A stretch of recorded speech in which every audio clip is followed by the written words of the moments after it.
most of the time would be nausea. There are two types of trigger points. We have active trigger points and latent trigger points. The active trigger points produce pain in a specific pattern that's characteristic of that muscle, and latent trigger points may become active with emotional stress, trauma, injury, or overuse. Trigger points in general will have a referred pain pattern, which we will demonstrate in a moment. So for purposes of any of the physicians or students checking this video out, the muscle groups that I'm referencing are occipital, they're your rectus capitis posterior major and minor, and your obliquus capitis superior and inferior muscle groups, as well as your splenius capitis muscles and sometimes the splenius cervicis muscle groups.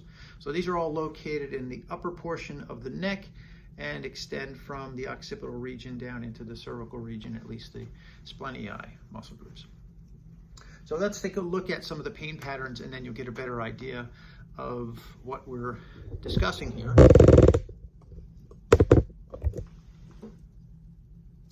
So these are some illustrations here. So we mentioned the occipital muscle groups, your rectus capitis posterior major and minor, and your obliquus capitis superior and inferior muscle groups.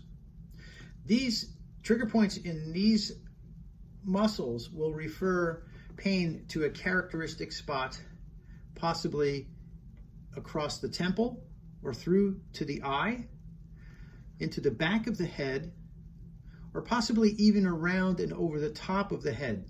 These trigger points are in the sternocleidomastoid muscle. These trigger points are in the occipital muscle groups here. The trigger points here in the trapezius, or the upper part of your shoulders, are can commonly refer pain up across the top of the head and into the temple region, sometimes into the base of the jaw, the mandibular area. And if we have trigger points in the temporalis muscle, that's the muscle that's on the side of your temple, this can give you pain literally in the teeth or in the upper jaw. And if we see trigger points in the semi-spinalis muscle groups or splenius muscle groups, this can refer pain to the top of the head.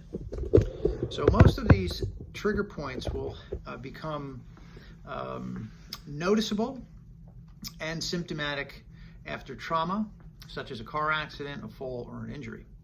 So the treatment for these is very simple. Chiropractic manipulation works very well. Traction of the cervical spine, we have a Chattanooga Triton DTS traction table. It's a spinal decompression traction table. I like to use manual therapy, where we press on these muscle groups, stretch these muscles, and try and increase blood flow and oxygen to these muscle groups with the use of the Class 4 laser. So I hope this was interesting. We'll keep it brief and end it right here. If you have any questions or concerns, you can use the comment section.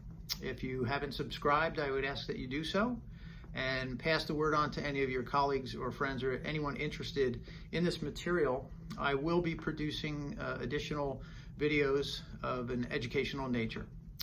Greetings and have a happy holidays.